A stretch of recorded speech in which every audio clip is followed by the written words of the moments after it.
How does a 23-year-old American girl from New Jersey, college-bound 4 years ago, end up in a remote Himalayan village raising over 200 children who have been orphaned as a result of disease and civil war? My story began exactly 5 years ago. I knew very little about myself and what I wanted in my life and the inside sort of things. And I was really lucky I woke up with that feeling at 18. So I deferred college. I put off my university for what I thought was going to be a year. And I packed up a backpack with very few belongings. And I decided to take a trip around the world. I had never really traveled, never left my country. I was walking down the road one day when I locked eyes with this little girl. Her name is Laukora. And I soon came to know that this was her job. She's a child porter. And her job every day was to take loads, this is about 60 kg, from the bus park all the way into the villages. And she'd go back and forth all day. And as we know, child labor, this is the reality of it. She'd make $1, $2 in the day to feed her family. This is the life of a Nepalese orphan. This is the life of an orphan child in our world today. I looked at her and I saw every single piece of myself. And I was devastated. I thought, what have we done as a human family that our children are living this way? I thought of myself. I saw every single piece of myself in this child. And I thought, oh God, I grew up with a trampoline in my backyard, and I was on the soccer field, and I was going to my first dance when I was her age. And my whole world just collapsed in a second. And I soon kept reading, and I found out that there were 80 million children just like her in the world. And I was devastated. I was ashamed to be a part of this human family, that this is the way our children were living. And these girls would pick up dry rocks on the side of a riverbed and break them into smaller pieces, and they would sell them. And then I met one particular girl. Her name was Hima, and this is Hima here. She was 7 years old, and she was one of those children on the side of the dry riverbed. But every day when I walked to meet her, she'd just smile with these big, bright eyes, and she'd say, "Namaste, Didi." And some days she would be picking up garbage, but every day it was the same smile and the same look, and it captured me. And I thought for the first time, okay, Maggie, forget the 1 million kids. Forget the 80 million. What if you just started with Hima? Is there something that you can do to change the life of just one child? What if I just supported the education of this one child? How would her life change?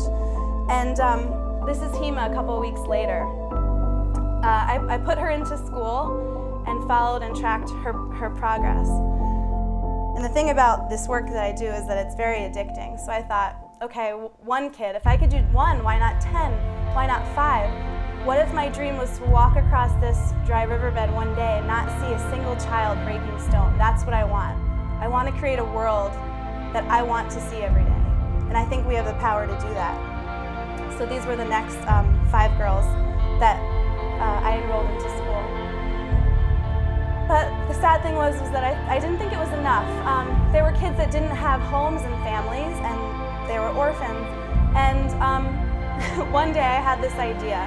I found a piece of land, and it just happened to be $5,000. And I wanted to build a home for orphan kids, a home and a school and a base where the kids that couldn't go to school because they didn't have a home, they could call this place their home. And I called up my parents one day and I said, can you send me over my $5,000 of life savings?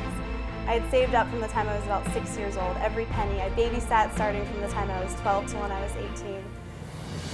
And sure enough, because my parents are amazing people, they wired over that $5,000, and I bought my first piece of property in Nepal. We had no money left after that, just this vision and this dream, and a couple of shovels, and so all we did is just take those shovels and dig a hole in the ground. That was all we could do, and I just had to get my hands dirty. I had to be a part of it. I could see everything that I wanted to create in my mind, but we didn't have the resources. We just had this sense of hope and that this was the right thing to do.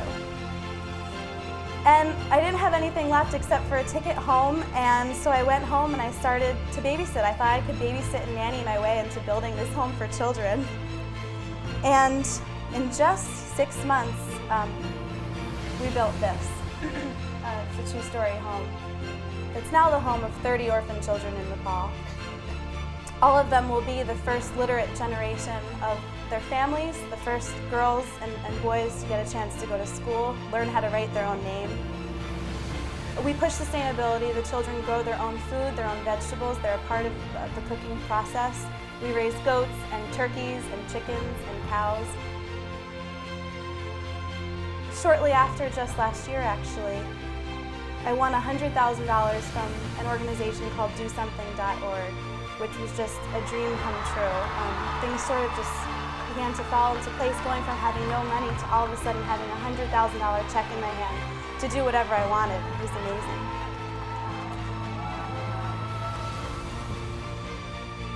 So all of a sudden I had $100,000 in a year to build a school for 200 kids, over 200 children.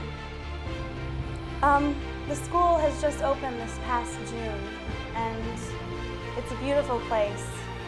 It was made from the earth with clay and stone and bamboo and a tin roof.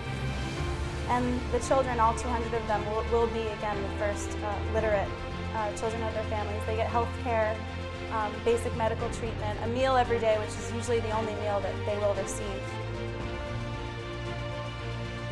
I didn't want this to be a sad story, so Lalkota actually, this is her a year ago, and this is her today. In her classroom and in her uniform. It's what I think every girl and every child deserves, is a home and a safe place to live and just their most basic needs. But I think we can do it. I think we all have the power to create something. And I don't think you have to go 8,000 miles away to the foothills of the Himalayas. I think the beauty of all of us is that we have talents and we have gifts. And this just happened to be mine, and I'm really lucky to have found it and created my little slice of heaven, my little paradise. We think of all the things we don't have instead of the things that we do have. Oh, I could do that if I had more money. I could do that if I had my master's degrees, once I have my PhD. After I'm settled, after I'm established, after I'm famous. Well, what if everything you had was everything you have right now? Your body and your mind and that sense of I can do anything.